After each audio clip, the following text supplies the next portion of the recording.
I'm Sarah Backhouse of Future 360. I'm here with Glen MacDonald. He's the director of the Institute of the Environment and Sustainability. The Institute works to develop cross-campus multidisciplinary research on environmental and sustainability challenges, provide education, and also to communicate with the public, with policymakers, with the world at large about what UCLA can offer to help cities, regions, states, countries, individuals tackle environment and sustainability challenge that they face.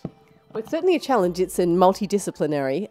How do you equip your students to best be prepared to solve some of these big challenges? That's a really excellent question. You know, you can be a really excellent scientist or an engineer, and you can have the best physical-based solutions to something, but you can't implement them, right? Or you could be the best scientist in the world, and you would have all the tools you need to solve something, but you don't know what the problem is.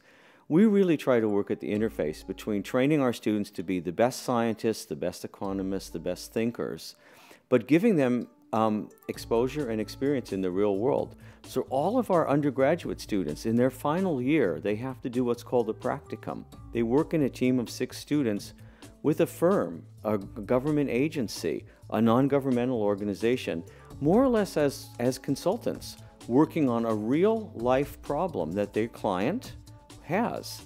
And at the end of that year, not only have they gotten more experienced students in the theory, but they've had to deal with the practice. They have to work with people in a firm or a government agency who are actually implementing the solutions that they're coming up with. And we find that that combination of the real-world experience with the educational and research expertise here at UCLA, that's a winning combination. Which cities are getting it right, and what can LA learn from them?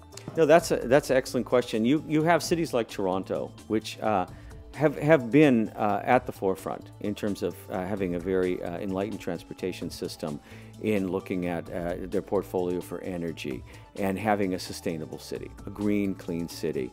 And you take Copenhagen, for example, or the City of London, which is looking at all sorts of different rules and regulations for transportation within the urban core and sustainability of the city. So we look globally, but I don't want to give the impression that Los Angeles is the problem child. We have been at the lead in things like clean air, starting in the 70s, cleaning up the air in our city. We are at the lead in terms of moving our city towards a renewable energy portfolio and getting completely off of coal. So Los Angeles learns from cities like Toronto, learns from cities like London, learns from cities like New York, but there's also lessons here that we're helping provide those cities. Excellent. Well, Glen MacDonald, thank you very much for your time today. It was a pleasure. Thank you.